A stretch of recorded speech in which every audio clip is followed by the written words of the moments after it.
Hello everyone and welcome to another video. So today I wanted to have a discussion on this, and looking at this title, I think this is actually the most amount of acronyms that I've jammed into a title at once. This doesn't make a lot of sense unless you've watched our previous video on Euler angles and the Euler rotation sequence. So what we're talking about today now is I want to talk about a direction cosine matrix, or a DCM, that goes from the northeast down frame to an alternative east-north up frame. So again, you're going to want to set the stage by watching our previous video, right, on Euler angles and the Euler rotation sequence.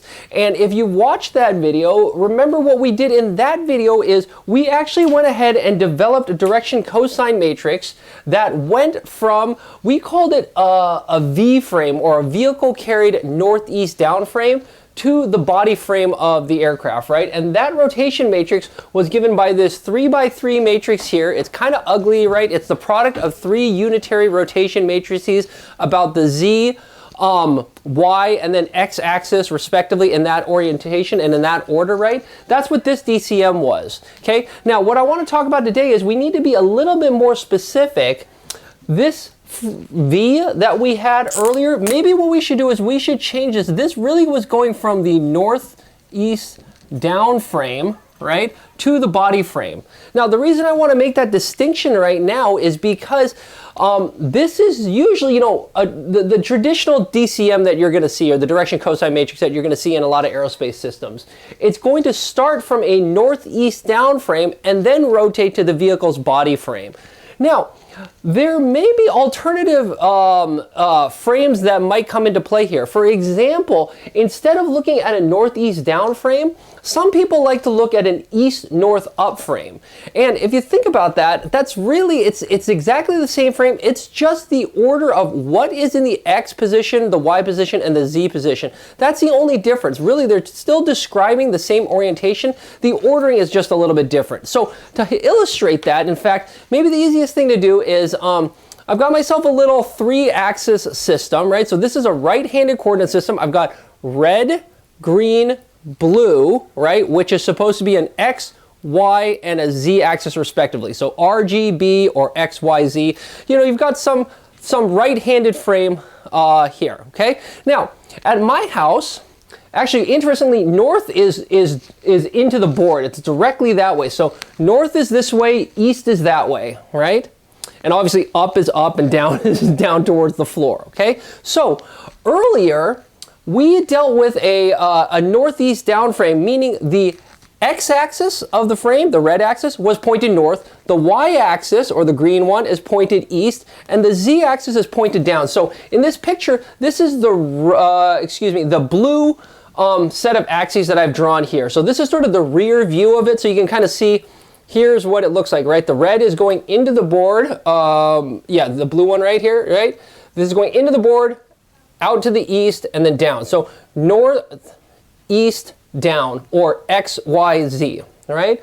That's the rear view of it. Over here is just a top view that I've kind of drawn, just so you can see two views of the same set of pictures. So again, the blue axis is the set of axes that we're looking at right now. That's what we were dealing with in the previous video, right? We talked about the northeast down frame. Okay, so now instead of northeast down, or XYZ, I want XYZ to be in the order of east, north, up. That's an alternative scheme that you can easily use, right? So I've drawn that as the red set of axes, right? So now you have the x-axis pointing east, the y-axis pointing north or into the board, and the z-axis pointing up towards the ceiling, right? So what's interesting about this is if you think about this long enough, these two frames, I can go from the northeast down, or the blue frame, to get to the east-north up, or the red frame, by a series of 2 rotations. So let's start, maybe I'll go like this, okay? So this is an easy way to do it. So X, again, is pointing north, Y is pointing east, Z is pointing down. This is the northeast down frame, or XYZ frame, okay? What I'm going to do now is, if you just go ahead and first, let's rotate about the z-axis, about this blue axis, rotate this by positive 90 degrees. So that's a like this, right?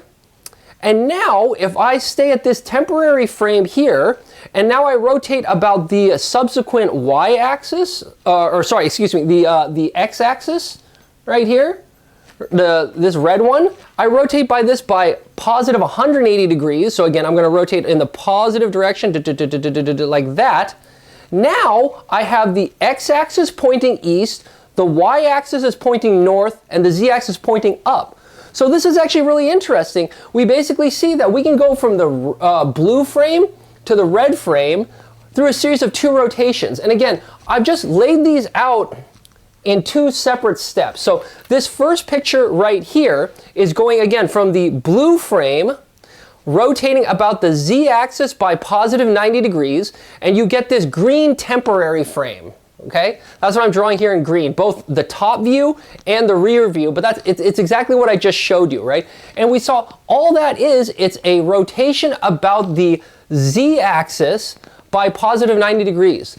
So remember, a rotation about a z-axis looks like this. The magnitude of pi over 2, you just need to basically put in 90 degrees in each one of these arguments. You basically get this rotation matrix here. So this is the rotation matrix to go from the northeast down, or the blue frame, to this temporary green frame, right?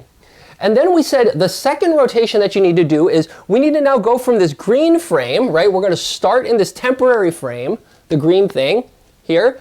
And now I'm just going to go ahead and rotate about the shared x-axis by positive 180 degrees, okay? So that will get me from this green frame to this red frame. And the red frame is the east-north up frame that we saw earlier over here. So again, all this is, it's a rotation to go from the temporary frame to the east-north up frame by rotating about the x-axis. That's why we got a 1 right here in the x position. And then I'm rotating by pi, right? Which turns into this. So again, what's interesting is those 2 rotations are just these 2 matrices, right? You got this, whoops, that pen's kind of dying. But you've got one matrix here, right? This goes from northeast down to the temporary frame, and then you have a second rotation matrix right here, which goes from the temporary to the east-north up. So actually, if we combine these 2, I can get a single rotation matrix that goes from northeast down to east-north up. So let me clear off the board a little bit, and let's write that down. All right, so just combining those 2 rotation matrices, right, going from northeast down to the temporary, and then you multiply by the DCM from temporary to east-north up, we basically get the composite rotation matrix that goes from northeast down to east-north up, right? And you do that matrix multiplication, you just end up with this constant matrix with a whole bunch of 1s and 0s and negative 1s, right? So it's actually really simple. Now, let's look at an example of this just to check ourselves to make sure this makes sense. So let's look at a vector. Like, let's say I've got some vector r, and let's express it in the northeast down frame. Okay, so this is 5, negative 2, positive 1. What this means is this is the component in the x, y, z of the northeast down, meaning this is the north component, the east component, and the down component. So what this physically looks like is I've drawn it over here. So the x component is 5, so the north component is 5, the east component is negative 2, and the down component is negative 1. So the rear view picture looks a little bit like this. So again, here's the rear view, here's the top view. This is what that vector r looks like. It's this green vector, right? We just get to pick which frame we want to express it in. So in northeast down, this green vector is expressed as 5, negative 2, positive 1, right? That's what it physically looks like. Now, we know that if I want to express this now in the alternative east, north, up, I mean, we haven't changed the vector, we're just changing the frame in which we're expressing it. So I'm just going to go ahead, take the vector here. This is the vector expressed in northeast down. I'll rotate it with the DCM we just came up with to get it expressed in east, north, up, right? And we end up with this vector, right? Negative 2, 5, 1. So you go negative 2 units east, you go positive 5 units north, and you go negative 1 unit up, which again makes perfectly good sense if now we express this green vector in the red frame, right? To get to this tip, I have to first go negative 2 units in its x direction, positive 5 units in its y direction, and then negative 1 unit in its down direction, or excuse me, in the up direction, right? So there you go. This works perfectly well, okay? Now, we now want to take one last step, right? And this is a step where it's actually probably most commonly used, and this is probably where you're going to encounter this. Remember earlier, right? We had this DCM, right? This DCM went from the northeast down to the body frame of your vehicle, right? So again, if you've got some vehicle, right, This thing is, right now it's pointing directly north. Maybe now it's rotated like this, right? It's in some weird attitude or orientation, right? Again, I can choose to either talk about, is this expressed in the northeast down or the east north up? And I can basically use this rotation matrix in combination with the one we just put together to come up with a slightly alternative DCM to go from a vehicle carried frame to its body frame, right? What I mean by that is we can basically say, okay, here, this is the DCM. This is a typical traditional DCM you're going to see, right? That goes from your vehicle carried northeast down to your body frame. That's this ugly 3x3 matrix, right? Well, now what I can do, if we just are careful with the subscripts, what I can do is I can take my DCM that goes from northeast down to east north up, right? That's this guy right here. I will be careful to transpose it, right? So the transpose will basically turn it so this entire thing becomes the flip, right? So this entire thing can now become C going from east north up to northeast down, right? And therefore, these two inner subscripts will cancel. This and this will cancel, right? And I'm left with the DCM that goes from east north up to body, right?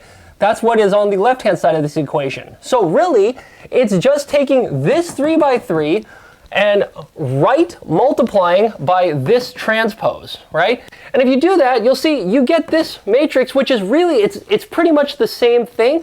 It's just shuffled, and maybe there's a -1 stuck around in here, right? So if you look at these two matrices, they look very different. They look very similar, but slightly different. So again, this one over here is the traditional DCM. So usually when people say a DCM or a direction cosine matrix, this is what they're talking about. But you have to be a little bit careful because sometimes this is also a DCM.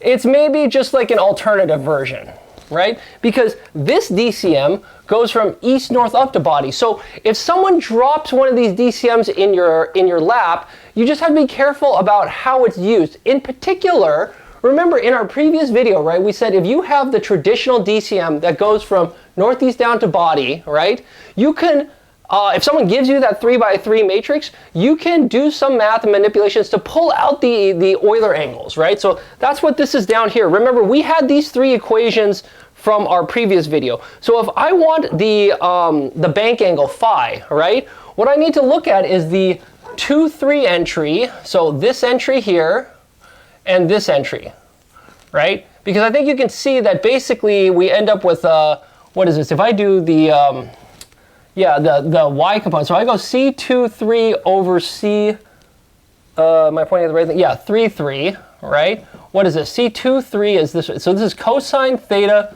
sine phi all over the 3-3 entry. This is cosine theta cosine phi, right? So this cancels, this cancels. We end up with sine over cosine, so this is basically tangent of phi, right? So by the time you take the 4-quadrant inverse tangent of this, you'll recover the bank angle, right? And similarly, the pitch angle, theta, right? If I want theta, I need to look at the 1-3 entry, right? This one right here, let me do this maybe in an alternate color, right? This guy right here, you can easily see this is only involves theta. So if I just take the negative, oops, this should be an inverse. I'm sorry, I missed a inverse sign right here. I take the negative inverse sign of this red entry, I'll recover the pitch angle, right? And similarly with the yaw angle here, psi, right? You can look at these the 1-2 entry. Let me see here if I can pull one last color, right? It's the 1-2 entry here and the 1-1 entry, yeah, right here, right? Because by the exact same similar argument, you can see you can get these to cancel. You'll only end up with the psi, et cetera, right? But that's if somebody gives you the DCM that goes from northeast down to body.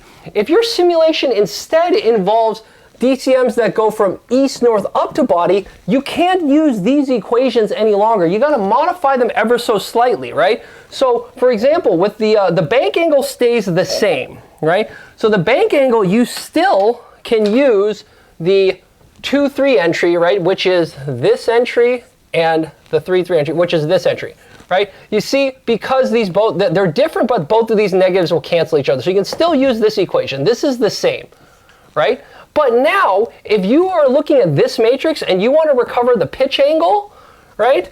Now what you've got to look at is the 1, 3 entry still. So this is still good here.